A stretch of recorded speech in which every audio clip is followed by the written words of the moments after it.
Okay. Okay. So let me start. I just pray, then I give this class to the Selina ma'am, Selina Guleri School of Yoga. Om Namah Shivaya Gurave Satchidananda Murtaye Nisprapanchaya Santaya Niralambaya Tedase Sankaram Sankaracharyam Kesavam Vadarayanam Sutravasakritam Vande Bhagavanto Punaha Punaha Ishvara Gururatmete Murti Bheda Vibhagine Vyamavada Vyapta Dehaya Sri Dakshinamurtaye Namaha. Om Shanti Shanti Shanti. Om Gurubhyo Namaha. Om Gamanapataye Namaha. Om Ayan Saraswataye Namaha. Om Klim Kalikaye Namaha. Om Klim Bhadrakalli Namaha. Om Lam Durgaya Namaha. Om Hrim Namah Shivaya. Harihi Om. So now is the time. Now we are going to start this class. Course is called Vanaprastha Sannyas course. So today, and Selena ma'am going to taking this class. So now, Selena, the platform is yours now. So please go ahead. Okay, thank you. Thank you, Swami, for inviting me, and hello to everybody here. I can't see you all, but that doesn't really matter. Swami asked me to speak today about my yoga journey. So I began to practice asana in 1996, so a long time ago, and I realized that it had a deep effect on me, that something changed every time I practiced. And then in 2007, I traveled to India for the first time, and I met Swamiji in Rishikesh in a small monastery he was teaching at. And I remember that this first impression of India, for me, yoga was something holy, something I couldn't really put a name to. And it was something very precious to me as well. And then when I arrived in India, I realized that there was a resonance, that it was so different, but something struck me, something really made me fall in love, as it were, with the fact that it was, you could see all shades of humanity, and above all, you could see that everybody took time in their day to pray and to honor the divine in everything. So everywhere you looked, there was an altar, somebody was giving an offering, and it felt so different, yet as I said, it resonated deeply. And then when I met Swami, I remember we spent many a day and an evening speaking about the philosophy of yoga, and I was just more and more fascinated. And so I started deepening my studies and continuing to study a lot with Swamiji. And we also traveled together, and I realized that that yoga as as it were, philosophy in action, it took me quite a time to actually really, really understand, especially coming from a Western background, having, a different way of life than the monastic life that Swami would lead. And yet I noticed how the practices and the philosophy helped me to become more humble on the one hand, but also more honoring of life and of the deep, deep teachings of yoga on the other. And I've been to Swami's ashram in Rishikesh several times. One time it was to accompany yoga students of mine, so I'm also a teacher trainer in the meantime. It was to accompany yoga students of mine and to deepen their practice. So we co-led a teacher training together in Swami's ashram. And it was very interesting to see how many of the things that I had already gotten used to by having studied with Swami to my students were very new. So that was, a certain discipline in how you lead your day, in what you eat and what you do. And I found it very interesting then to speak to them and to sort of to remember how it was for me at the beginning. So very strange at times, very difficult sometimes, but in the end very liberating. So I'm very grateful to Swami for having sort of entrusted me also with this role. And so since then I've been deepening my yoga knowledge, as I said, and I'm from Ireland originally, and I've started to study the ancient Celtic philosophy, and in fact there are many things that overlap. So the Irish poet William Butler Yeats, who started translating the poetry of Rabindranath Tagore, an Indian very revered poet, he said that this culture, which is so strange to us, in fact has a deep resonance in us because it's also part of our culture. So when I realized that, I became more and more interested in how we as people living in the West can integrate the teachings of the Eastern yoga into our day to day. And it's not so alien, but it's actually, quite possible to do so.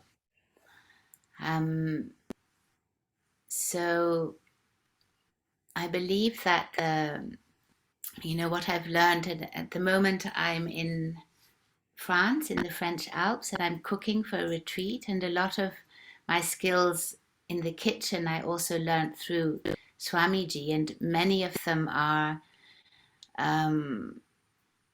there's a philosophy of how you treat food, how you pray before you cook, how you pray also when the food is served, and how you keep the cleanliness, for example, in the kitchen, and the so-called the yoga feng shui, the vastu, and also how you prepare whatever you are preparing with love. And so love being like the main force behind anything you do, in fact. And so that has been also one of my great teachings. And in fact, I'm quite famous, I would say, here in this part of Europe for cooking, especially at retreats. And I'm also very grateful to Swami for having learnt I wouldn't say so much it's a technical skill, but it's more about the way you do things, the way you lead your life. And in fact, the more you study and the deeper you move into the yoga philosophy, the more natural it becomes to you, and the more you realize that we are here, to live a life from the center of our heart, from a place of love. And after many years of practicing asana, I also realized that asana for me is less and less important, but it's more important as how I lead my life. So how I lead my life off the mat, how I interact with people, how I interact, of course, with food in my role as a cook, but also how I interact with others and deal with life in general. So I'm very, very grateful for that. And I don't know if, Swami, would you like me to go into a specific topic, or does anybody maybe have a question you would like to ask? Nobody? I can't hear you, Swamiji. Swami? If anybody have the questions, they may ask. Otherwise, we can continue the topic and share your experiences joining for last 20-30 years in the yogic path. Okay, so if there are no questions, please feel free to ask anything you wish. Okay, maybe later. So my experience has been, and I'm going to be very, very honest here. It's been, I remember at the very beginning, I was very, I was like impassioned with yoga. All I wanted to do was to practice asana as much as I could and to learn as much as I could. And I also found it initially quite difficult to sort of integrate, because I found that the yogic system as it is practiced in India to be very, very strict. And that helped me a lot of the time. So it helped me to create discipline, and it helped me to sort of put all this knowledge and all these experiences into a certain order. But I also enjoyed practicing the so-called Western yoga, which is more of, you could say more gymnastics. However, it does, use many techniques from the yogic system, which actually felt at certain stages in my life felt very good. When I wasn't able maybe to do sun salutations, I do restorative poses, or sometimes I would practice with music or something like that. So I believe that we don't have to walk sort of one exclusive path. Or it was nothing for me, but whatever you do, I feel if you take sort of one path and you go deeper on one path, then of course you learn more. But it depends on your persona. So for me, it was good, or it was important to, to draw from various practices and from various styles to then find what felt really, really good to me. And I honor, of course, the roots and all the teachings I gained. And I'd say with experience and with age, you also find out what is really good to me. And you learn how to observe the mind in the different situations and find out, is it my ego craving something, or is it actually something which my soul or my Atman requires?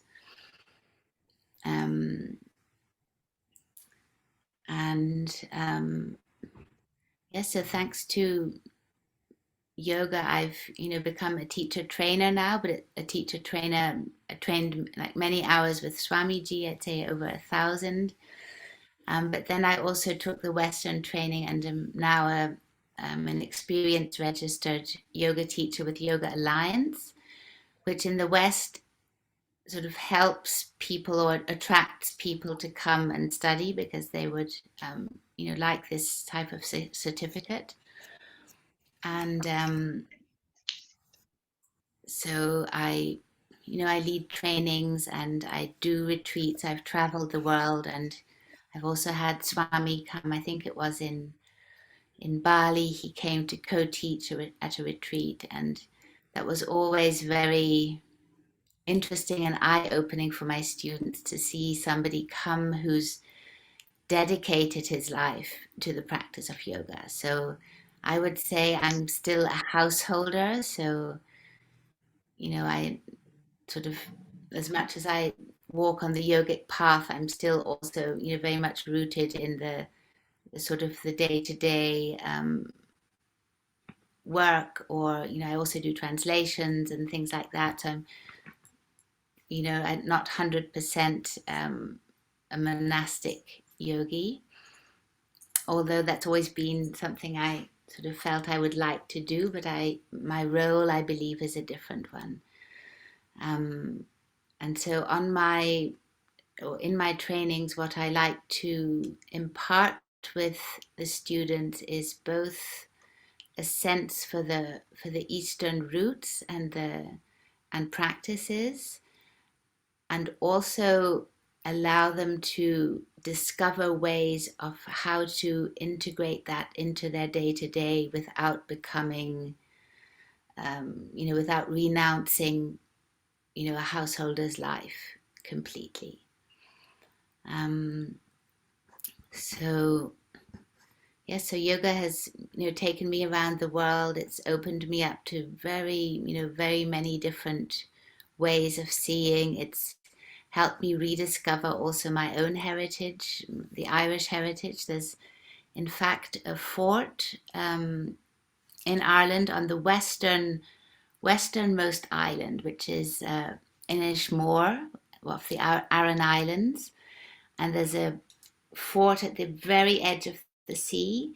And if you look down at the fort from above, you can see the symbol of Om in the old stones. So, you could say it's anything or it's by chance or whatever, but I just believe that we're touching through yoga, we're touching on, in fact, a common cultural heritage. And because it has survived for so many centuries, I believe also that it is the truth, because only the truth can survive. And sort of, or let's say only what is true sort of is still valid today. So we read the old texts, or we look at the sutras of Patanjali, and it's as if he's speaking to us now, and not 2,000 years ago. So that's quite fascinating, and then to see how it can really relate to, well, in my case particularly, to Ireland and to where I come from. But if we look at old traditions that we may have in Europe as to how we used to revere the nature, for example, and that we had also not only one god but many gods. We honored the female, the Shakti energy as well. So I believe that there are many things that we have in common. So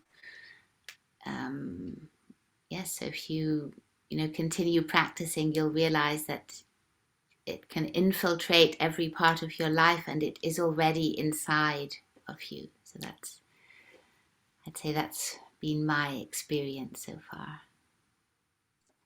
Yes, So where are you? Yes? Hariom Mataji. I have a question about your personal experience. Did it evolve gradually, or did you have one moment or some moments where it gives you some epiphanies? Mm-hmm. Said that's it, or something like this, or did it grow gradually? Mm-hmm. Thank you. That's a wonderful question. I had both. So it both grew gradually.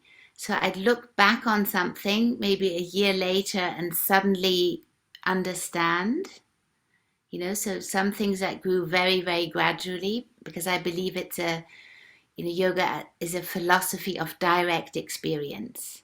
So you can read, 10,000 times about meditation, but until you've tried it and experienced it in your body and in your mind, you cannot really feel it.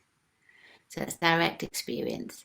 However, there were moments like real epiphanies. Sometimes even in a yoga posture, sort of being in a posture for longer, or experience or practicing it from a different angle, and suddenly you'd understand. So suddenly it's as if your mind opened, you felt the energy rising, and it was like, wow, I've got it. I really understand it.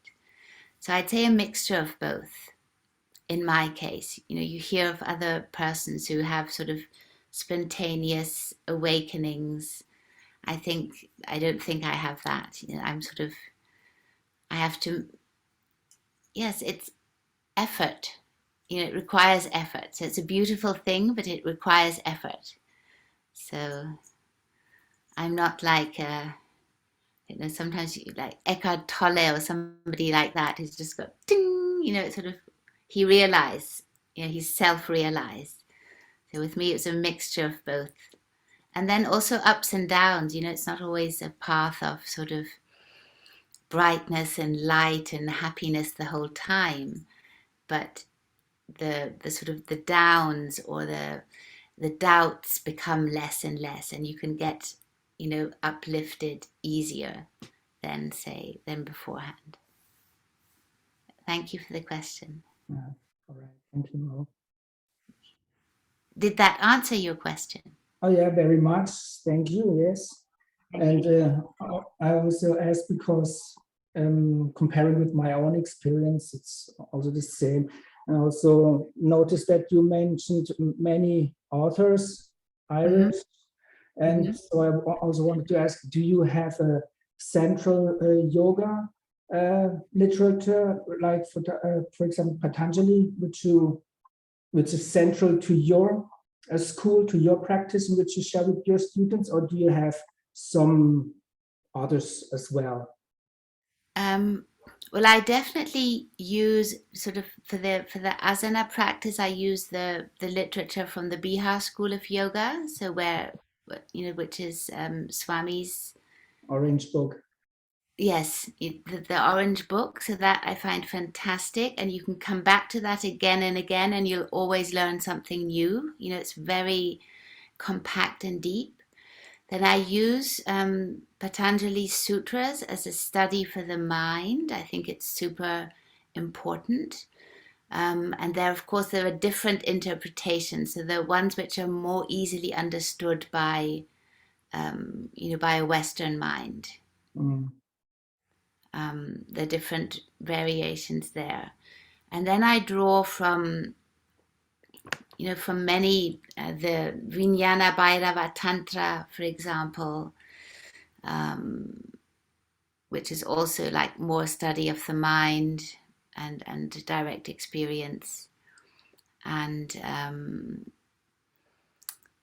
I think all texts, there's not just one which covers it all. And I feel, I feel it's a sort of spiral learning. So you sort of come back to something again and you understand a bit deeper, and then you come back again, you understand a bit deeper. So with, some people would say for them the Bhagavad Gita is everything, but I had some sort of trouble getting into it and understanding it. So if I read it, I would read an interpretation of it rather than the original text, which I find quite difficult to grasp with my mind and my background. And you share those mind works with your students, or do you only do asana? Oh no, we study a lot. Yeah. All right. So not only asana. For me, asana is like the byproduct, or not the byproduct. I'd say it's the entrance for many people. And then when they're in the asana, for example, they could study the kleshas, when they're in a certain asana, they can realize, okay, oh my God, I've got resistance here. I have aversion to that. I don't want to do this. So you can use the asana to study the mind. And that's the gateway for many students, because they want to use their body in some way, or they want to look, be fitter or something like that. So, I find the asana, especially for a Western mind, it's an easier access. Besides the effect of keeping your body healthy and so on.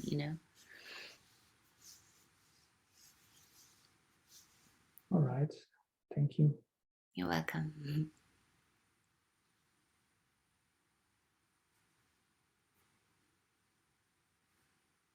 Any other questions?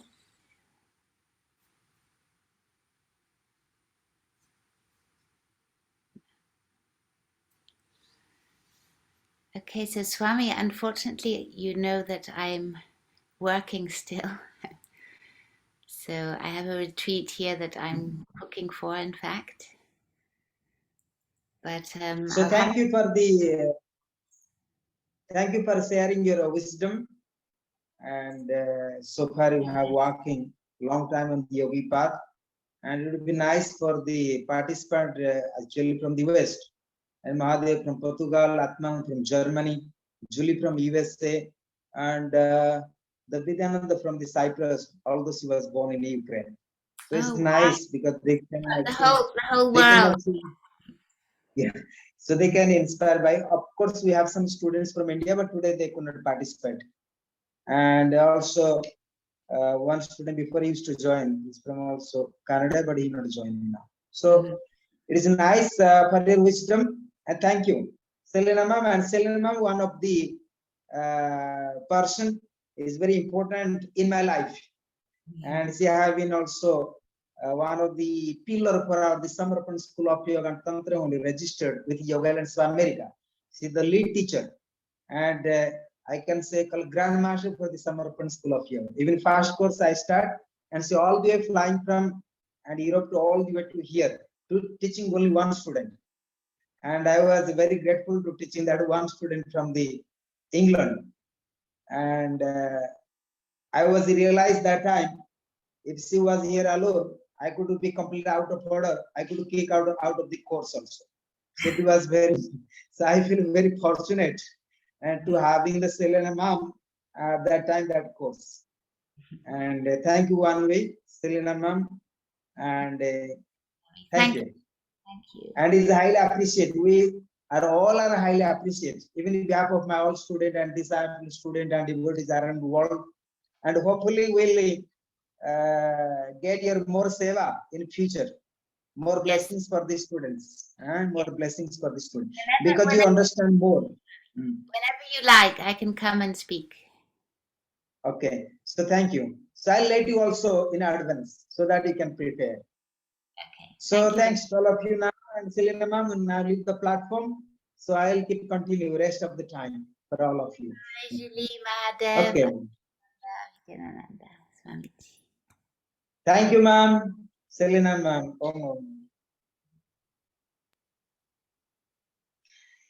So still I'm here now with all of you. So today, and I'm going to specific subject to speak about avidya and enlightenments, because aim of the sannyas course is the ultimate, and goal is to enlightenment or to know yourself, know the Atmagyan or the Brahmagyan. So we speak a lot of things about avidya. The samsara is avidya. The whole samsara is avidya. Actually, you see, we study so many kind of shastras, right? Like the yoga vidya, tantra vidya, and like the jnana yoga, yoga of Vedanta, and so many scriptures to study. But at the end of the day, we have to ask ourselves, is it we are really study the vidya, the knowledge, or we study avidya? Today, I was thinking in my meditation lots about avidya and about the enlightenments. We study so many shastras, and we study so many vidya, so many knowledge in different perspectives, either Buddhist perspectives, or Jainist perspectives, or Hindu perspectives, or yogi perspectives, or Vedic perspectives, or cyber perspectives. There are so many kind of knowledge we study. But we have to ask ourselves, is it we study the vidyas? Because vidya liberating us, right? Vidya leads to the liberation. Vidyas are leads to the enlightenment. Vidya leads to the free from the karmas. Vidya leads to the free from the sufferings. Right? Am I clear that point? So therefore, we have to understand, even currently here and now, we study online. Is it Vidya or is it Avidya? In my understanding, after so many years, I think we all have studied Avidyas, not Vidyas. Because the moment you study Vidya, the moment you experience Vidya, Vidya means wisdom, the knowledge. Vidya, knowledge translated into Jnana in English. Vidya, we say Prajna.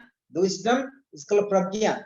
Direct experience of the beyond mind matter phenomenon. We experience everything, not within the limited conscious means or limited mind, limited sensual knowledge. So these are not the real wisdom. They have three kinds of knowledge: informative knowledge, sensual knowledge, and beyond mind matter phenomena. So that we call wisdom or prajna. We call jnana. Jnana means knowledge in English, right? And informative knowledge. Like somebody say this, you are not the body, you are not the mind, right? You are not the body, you are not the mind, you are the self, you are the soul, you are the Brahman, you are the Atman, you are the eternal, you are the immortal, and so on. But it's only informative knowledge. Then all about to study yoga scriptures, Vedanta, so many scriptures to study. Why not the Tantra Shastra, Yoga Shastra, Vedanta Shastra, right? So many things, or Saiva Shastras. Is it really we study the Vidyas, the wisdom? This is the question mark to all of you. Atmanand. Is it Atmanand here? Is gone. Which kind? What? Whatever we have been studying, either Yoga Vidyas from the Patanjali Yoga Sutras, or we study Vedanta Upanishad, or we study Tantra, Vijnana Tantra, or Sundarlari, or Sri Vidya, so on. Is it really Vidyas or Avidya? It is all leading to Brahma Jnana until you experience it yourself. No, that is not my question. Is it Vidya or Avidya? You have to tell me one answer. It's the Vidya. Okay. All scriptures for Vidya. Okay, just I'll explain you. So, and Mahadev, do you understand the questions? I think so, Swamiji. Give me the answer. From my understanding, until we experience in ourselves, it's a video. At this moment, it's theoretical, and then when we gain it in ourselves, we'll transform it in video. I think that's for my understanding. Okay, thank you. I just give you one sentence answer, not so many. So because what we have been studying last 2-3 years, I would like to hear the wisdom, what you have been experienced with me. Now, Vidyanand, do you understand the questions? Namaste, Swamiji. Namaste. You ask about Vidya, if I study Vidya. Is like you study Patanjali Yoga Sutra, or Upanishad, or Vedanta, or Gita, or Brahma Sutra, or Saiva Sutras, or is it Vidya or Avidya? Very interesting point about Rishi Devata Chandas.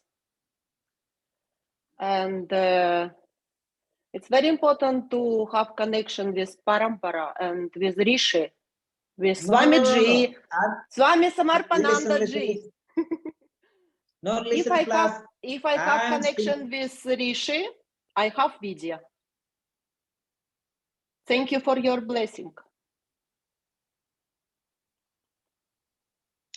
I'm asking simple questions.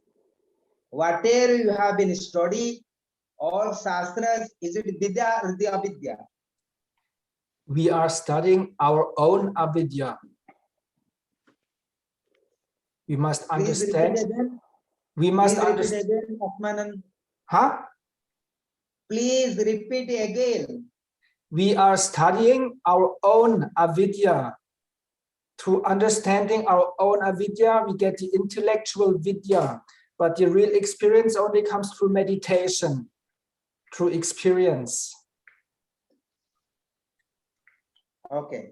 But studying the scripture, you must understand yourself. You study your own avidya. And this is vidya. Okay. So now the question goes to Julie. Julie is here.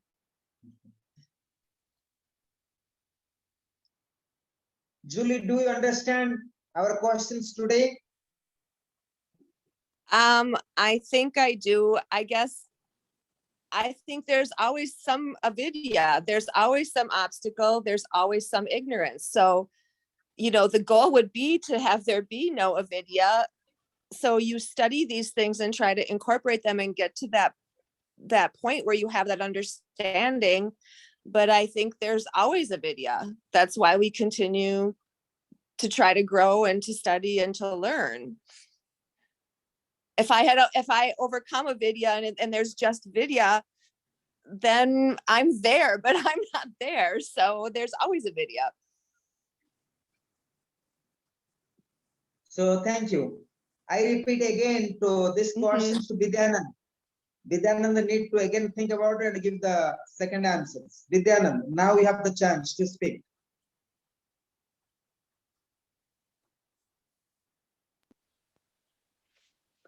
Swamiji, I have instrument mind, but without knowledge, I can't realize. I have to put knowledge to my mind and listen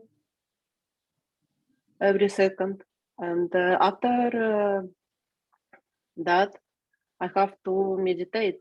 It's meditation most important. To see vidya.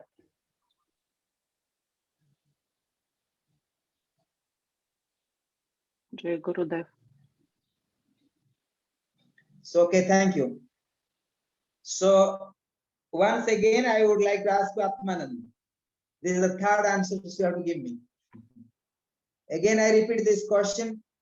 Whatever you have been studied also ashras, is it avidya or vidya? It's simply you have to said me vidya or avidya. The answer is only you have to say avidya or the vidya. Vidya. Okay. So I would like to clear to all of you now. We have to be very clear. So whatever we study is actually to clarify the avidyas. All shastras, whatever we study, to understand all avidyas, because avidya is leads to the understand avidya as well. If in case, just I give an example, if all shastras, which many people study many shastras, all shastras people study, but still they have no vidyas, they have no wisdom to find themselves, they are not liberated. The professor of the universities, they study all kinds of shastras, right? Many professors, somebody doctorate in the philosophy, Adi Patanjali Yoga Sutra, somebody doctorate in the Vedanta, Advaita, somebody doctorate in Sankhya. It seems they study nothing but avidyas. So end of the day, we have to be clear that all kinds of shastras, as per my understanding, is called avidya, not the vidyas. Vidya means is absence of vidya, which vidya means is enlightenment. Vidya means freedom, and vidya leads to the Atma Jnana. So therefore, through avidya, and we can understand avidya. The avidya is full of samsara. Samsara is avidya. So therefore, whatever we are studying, even the shastras, end of the day, as per the Vedantic science, as per the Vedas, they say neti means this is not enough, this is not enough, this is not enough in order to Atma Jnana or the Brahma Jnana. So whatever you study, it is all our avidyas, not the vidyas. But through the avidya, we can understand the avidyas. Am I clear that? So avidya is the samsara and samsara is the avidya. So therefore, all kinds of shastras we study to clarify about the avidyas. because we don't understand what is avidya. If you understand avidya, so naturally vidya appears. Then we can get the enlightenments. So therefore, all the shastras is a science of avidya. And this through avidya, we can understand the avidya. So as per my understandings, that I give the examples. And many scholars, they study all kind of the shastras, either tantras or mantras, yoga vidyas, all kind of shastras they study. But at the end of the day, there is no liberation, there is no freedom, still there are sufferings. They don't have any Atma Jnana or the Brahma Jnana. So we have study is nothing but avidyas. But in social sense, in ashram or monastery you go, we say that we study Jnana Yoga, like Vedanta, yoga of wisdom, yoga of knowledge actually. Not yoga, we never say Prajna Yoga, we say Jnana Yoga, yoga for knowledge, not yoga for wisdom. So you can see that all scriptures you study of avidyas. Because we have to clarify, because we think the samsara is vidyas, the samsara is truth, the samsara is reality. That can make us happiness, that make us liberation, that we can find the love. But at the end of the day, we stay in samsara, we study all of the avidyas, but still we are suffering. So in my understandings, whatever you study the shastras is nothing but avidyas, not the vidyas. If we have the vidyas, I'm just giving the questions, if vidyas, there will be no sufferings, there are no miseries, and we can have the Brahmajnani, Atmajnani, then we know ourselves. Then we are become enlightenment, then become liberate ourselves. So, end of the day, we are studying nothing but avidyas. Vidya is only alone when have the Atmajnana.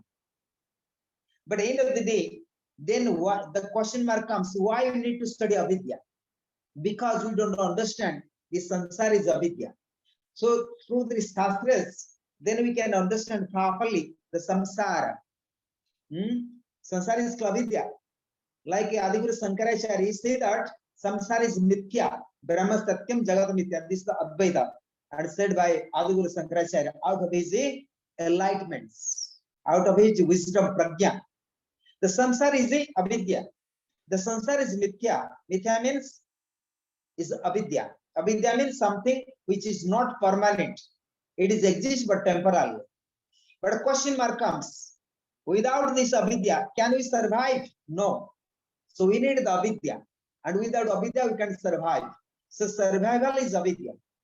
So survival also is called apparent truth. So therefore, we think all kind of shastra is the vidyas. But actually not vidya, is all avidya. So through this avidya, so you can understand properly the samsara is avidya. Otherwise, we think samsara is the real, samsara is the truth, samsara is love, samsara is yourself, samsara is the all in all, but actually not. So therefore, all the shastras going to taught you about samsara is avidya. And once you realize the samsara is avidya, then the knowledge is, the wisdom is appears, vidya is appears. So therefore, I can prove you in this contest, all kind of shastra is called avidya, not the vidyas. But at the same time, we have to give importance of avidya. And then another question comes. Although we have all the technique today available, all the shastras, in tantra, mantras, many techniques are available. Why? Not all technique leads you to the final liberations, because we know all techniques. Sometimes we say that you do Brahmari Pranayam and you can get awake in the chakras and become enlightenment. Chant Ram Ram and you get enlightenment. Chant Om Namah Shivaya, get enlightenments. But actually, end of the day, there is no techniques for the enlightenments, because all techniques leads to the only concentration of the mind. All techniques. There is no techniques for the final enlightenments. That you must be clear. But then question mark comes. So why we need to concentration of the mind? because concentration still is the avidya. All techniques are avidya as well, because you need the concentration of the mind in order to understand the avidyas, because our mind is restless. So therefore, we need to develop the concentration mind in dharana. Through dharana, through the concentration of the mind, we are going to understand the avidyas. So therefore, techniques are nothing but to develop a concentration of the mind. But sometimes we think the techniques are the vidyas, the wisdom. Then we did some mistakes. We take mistaken, and we are highly misunderstood the science of enlightenment and science of vidya and science of avidya as well. So you have to clarify properly. There is actually no techniques of the enlightenments. There is no techniques. If there is techniques for the enlightenment, then today, although we know so many techniques, but we are far from the enlightenments. Far from the enlightenment. We are not enlightenment in this context. So therefore, in my understanding, only we study. And why we study all shastras? Also, I study all shastras. And all shastras we study in order to develop the concentration of the mind, in order to understand the samsara. Therefore, Lord Buddha said that to know the root cause of sufferings. A root cause of sufferings to know means to know the root cause of avidyas. And that how you get knowledge by studying the scriptures. No masters can teach you the vidyas. No master can teach the wisdom. Right? If any master teaches the wisdom, right? Wisdom and the vidyas, then already you are liberated. So all master teaching you nothing but avidyas. Then question mark comes, why they teaching avidya? Because you don't understand what is avidya. And you think everything is vidyas, everything is the wisdom, and everything liberating to you. Actually not. So through avidya, you can understand the avidyas only. Am I clear that today, this for metaphysical question and answer today is no scriptures written such saying what I'm speaking today with you. What I'm speaking today in this platform. You can study all the scriptures, but still you are not enlightenment. And if you're enlightenment, it means you understand all avidyas. So therefore, it does mean one should not study the shastras. I don't mean you should not study shastras. Of course, you need to study shastras in order to understand properly what is avidya. And once you understand and clarify yourself, the samsara is avidya, then only you can walk on the path of spirituality, where you become going to know yourself. The Atma-jnana or the Brahma-jnana. Therefore, Lord Shiva said that Chaitanya Atma. He said that the first sutras of the Saivaism, Chaitanya Atma. Atma is only the consciousness and vidya and wisdom. And everything is a avidya. Am I clear that? So therefore, the Saivaism is called revealed by, and Saivaism revealed by the Lord Shiva. Lord Shiva, what is revealed? Chaitanya Atma, the first sutras. Atma is only consciousness. Atma is wisdom. Atma is a only Atma is the only liberate one. If you have only Atma Gyan, only you can feel you can only experience you are liberated, otherwise not. So what does that mean? If it's Chaitanya Atma, that means everything is a anatma. Absence of Atma. That means avidya, avidya, avidya. Atma is the only consciousness. Anatma is the absence of consciousness. Am I clear that? So you have to get meaning like this. Atma is consciousness, and absence of Atma has no consciousness, and that known as called avidya and ignorance. And so far we have knowledge of avidya, and still we can continue the path of sufferings and miseries. So path of spirituality means the path of wisdom, path of vidya, path of enlightenment, path of nirvana, path of moksha.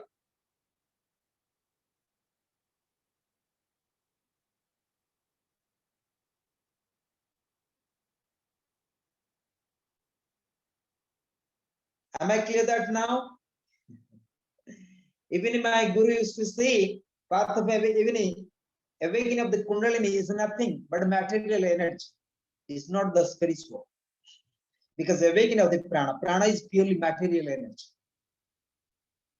And that also not vidya and still is avidya.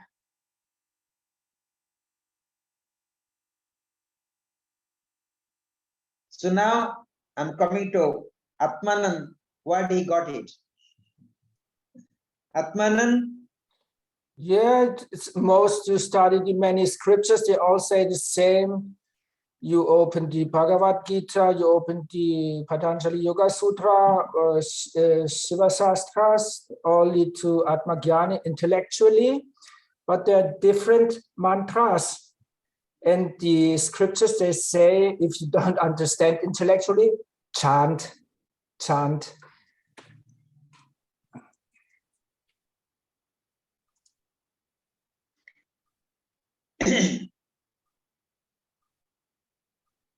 I mean, we're supposed to not do sadhana, not like that. So I mean, you must continue your sadhana, you must continuously repeat the mantra, you must continue repeat the mantra of Goddess or the Lord Shiva, or do Kriya Yoga, do Sri Vidyas, or whatever the Kundalini sadhana and Kriya Yoga sadhana, whatever you do.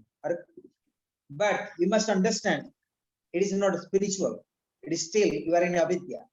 But all kind of techniques is helping you to develop concentration of the mind, dharana, so that you can able to provide the consciousness yourself, so that you can understand avidya properly, and which is the root cause of all our sufferings and bondage of karma and bondage of sufferings. So that what I would like to explain here and now. Avidya is samsara, and for the enlightenment, and you have to end of the day enter into no techniques, and where you are completely surrender your mind. So far your mind, the technique is there. So far your mind, the concentration comes, and absence of mind, there are no concentrations. And so far your mind, you do sadhana. And when no mind, you don't need sadhana. So we have to walk on the path of spirituality, where you can free from the all kind of avidyas, means free from the mind, free from the karmas. Then you no need no more techniques for the vidya, for the enlightenments. Am I clear that? So far your techniques, you have the concentration of mind, and absence of all technique, that leads to the all the way to samadhi and to experience the Atmajnana. Then you are entering into kingdom of vidyas, wisdom and prajna. So let we shall meditate today. What do we have in discuss here today in this platform today? Let meditate today 5-10 minutes after this lecture yourself, right?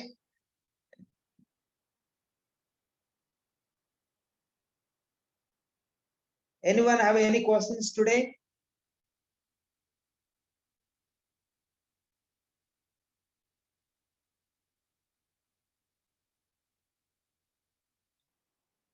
Atmanand, do you have any questions? Any doubts?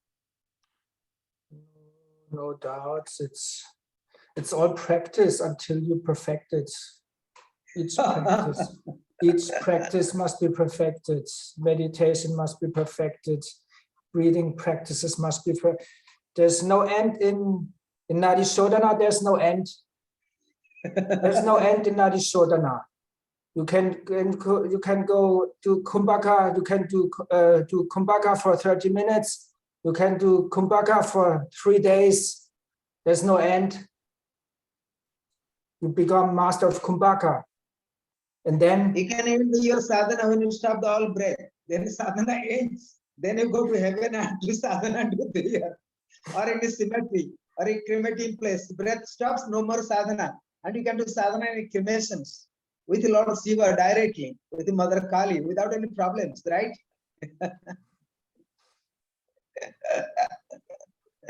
So sometimes people ask me, how long I can do sadhana?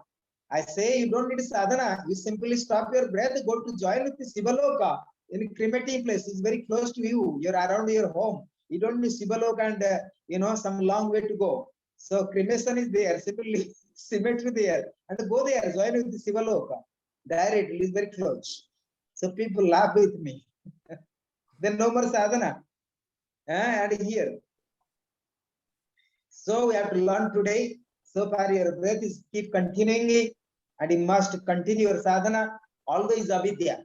Because through avidya you can understand avidya.